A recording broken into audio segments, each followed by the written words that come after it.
Kia ora everybody. So before I start, I'd just like to say a huge thank you to Miriam and Rebecca for the amazing job you've done tonight, and also Genetics Otago for sponsoring this event. So, cheers.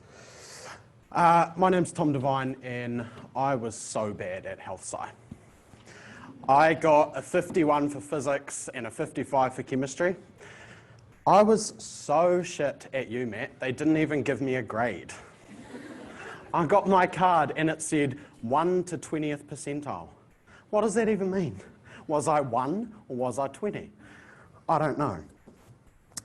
So as you guess, I didn't get into medicine like my mum wanted. And to this day, that is one of the best things that has ever happened to me. So in a year, COVID willing and Joe Biden willing, I'll be off to New York City and I'm going to start my master's at Columbia University, and I'm going there with over 125 grand in scholarships. So my first bit of advice to you is cumulative GPA does not matter, right? It does not matter at all, right? Mostly every scholarship that you apply for from New Zealand, they're only going to use the last 2 years of your GPA, right? So it doesn't matter that you have that A+ average your whole uni career. In fact, what speaks more volumes is that you've actually progressed, right, with your grades, because what that shows is growth and character development.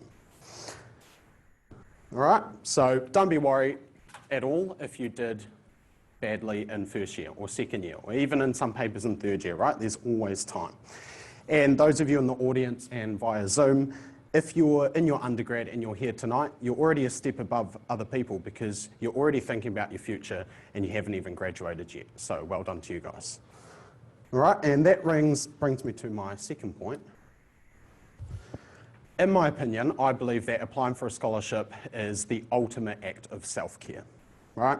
I put it up there with like having a bubble bath with the wine and the candles and watching a Netflix show. Honestly, I love it. You should absolutely not view a scholarship application as anxiety-inducing, all right? It is a chance for you to discover something about yourself. What have I put here? Articulate your purpose in life and figure out what you want to achieve. And even if you aren't successful in that first instance, you learn something about yourself, and that is really important. And the more you do, the better you feel, all right? So often people come to me and they're like, oh, Tom, you actually don't understand. I'm not good enough. I'm not qualified. And if you ever say that to me, I'm going to say 2 words. That, right? That. That is absolutely untrue. There are so many scholarships on offer, right? I guarantee you that there is one with your name on it and you are the perfect fit for it. All right? So, second piece of advice, apply so much. Apply to every single scholarship possible, all right? So, why scholarships are an act of self-care is because you will discover something about yourself, right, that you didn't know before. And I believe that everyone has a why. Everyone has their own story and everyone is beautifully unique, all right? So if you think about a scholarship application that you're writing, or if you're sitting in front of an interview panel, if you lay all your cards on the table and say, this is my authentic self and my intentions are pure, they actually can't say no to you, all right? And what I mean by intentions is pure is that underneath all the layers of all that crap, right, the insecurities, maybe those bad habits, if your intentions are pure at the end of the day, right, there is no way that a scholarship committee can look at you and say no, because you are good enough, okay? So you might be sitting there and thinking, oh, Tom, I actually don't know my why, right? You don't know me. And I'm going to say, I don't believe that, right? Your why is there whether you know it or not, right? So you either haven't found it yet or you haven't actually thought about it. But that's why you should do a scholarship application in the first place, right? Because you find your why. And if you're still not convinced, my fourth piece of advice is do a postgrad degree. So this could be an honours or a 1-year master's or even a PG dip, right? And a postgrad degree is an amazing opportunity. So it lets you hone in on your interests, massive character development, and more importantly, you meet people, right? And you meet people on a level that's different from undergrad. And this brings me to my fifth point, which is build a network of supporters and cheerleaders around you. So these can be your classmates or your peers, but they can also be your lecturers and your supervisors. Because imagine this, if you rock up to a scholarship and your academic or professional reference is your supervisor or lecturer, but they're also your best friend, think of the volumes that speaks to the committee. Right. So, in the genetics and biochem and micro department, we have so much incredible talent around us, all right? We don't even realise. And it's an absolute waste if you don't utilise that knowledge and the support networks around you. So, I've convinced you, right, to apply for a scholarship. Yep. So you get there and you have 3 documents that they ask for. CV, personal statement, proposed area of study. So let's start with the CV. And my 6th point is, checklists are bloody boring, right? If there was a checklist for how to get this scholarship, everyone would be the same. The cohort that all got the scholarship would all be the same. And that would be the most boring cohort I've ever met, all right?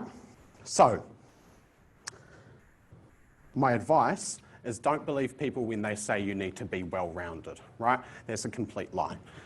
If we're all well-rounded, right, you're all the same, right? It's better to be a little less well-rounded, and if you got a point, it's better than having no point at all, okay? So, if you're specialising in a particular area, your extracurriculars should complement either that area or your story and your why.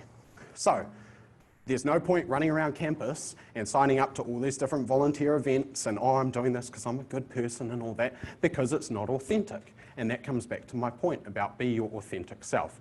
So, all of your extracurriculars and your CV that should be chocker full of stuff should be complementary to your authentic self and your why. Then what's another document we have? The proposed area of study. So that's research, right? And I'm not going to attempt to educate you because you're all scientists here, so you should be able to write a research proposal. So we'll move on to the last one, which is your personal statement, right? And my last piece of advice is don't tell them, show them. Don't rock up to a scholarship application when you're writing it or when you're at an interview and tell them, I'm a good person, I need this, give it to me. No. Show them that you're those things, right? It speaks much more volume, it is much more impactful that someone within their own brain machinery and in their own mind makes a picture and decision about what you're like, rather than you putting it in their brain and saying, this is what I am, trust me, right? So, don't tell them, show them. So, you're all applying for scholarships. What do? Go to the graduate research school, they have heaps of resources, right? They'll help you, they'll tell you all the dates, all the options, everything. Or you can go to the Otago website, heaps of scholarships there. My personal opinion right now would be go to Fulbright New Zealand and apply for a Fulbright scholarship. Fulbright is my favourite, and I don't just say that because I got one, it is also because the spirit of the scholarship. And this can be brought into your why and your authentic self, right? So Fulbright was created by this US senator after World War II, and he had this idea that if we have more mutual exchange, understanding between nations, talking about ideas, we're going to have peace. And in 2020, the shit year that this has been, right, nothing is more relevant than that today. So, go and apply for a scholarship, and maybe I'll see you in New York. Cheers.